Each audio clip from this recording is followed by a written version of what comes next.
राधे राधे दोस्तों, आज हम आपके लिए लेके आए हैं भाद्रपद पूर्णिमा की व्रत कथा।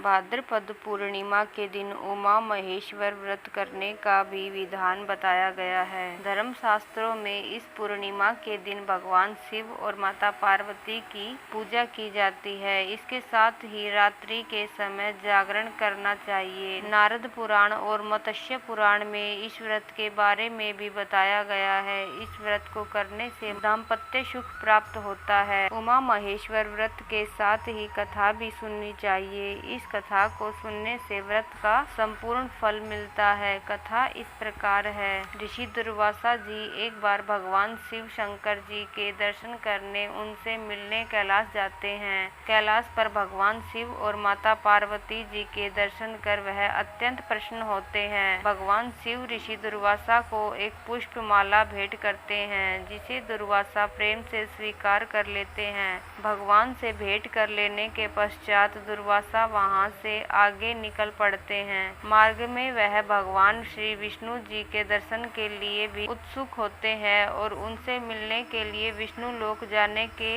लिए आगे निकल पड़ते हैं, लेकिन तभी उनकी भेंट इंद्र से होती है। तब दुर्वासा भगवान शिव द्वारा उन्हें प्रदान की हुई माला इंद्र को भेंट दे देते हैं। इंद्र अपने अभिमान से उस माला को अपने वाहन ऐरावत हाथी को पहना देता है। ऋषि दुर्वासा यह सब देखकर क्रोधित हो उठते हैं और उन्हें यह कार्य अच्छा नहीं लगता और दुर्वासा क्रोधित स्वर में इंद्र को कहते हैं कि तुमने महादेव शिव शंकर जी का अपमान किया है। इससे तुम्हें लक्ष्मी जी छोड़कर चली जाएगी और तुम्हें इंद्रलोक और अपने सिंहासन को भी त्यागना पड़ेगा।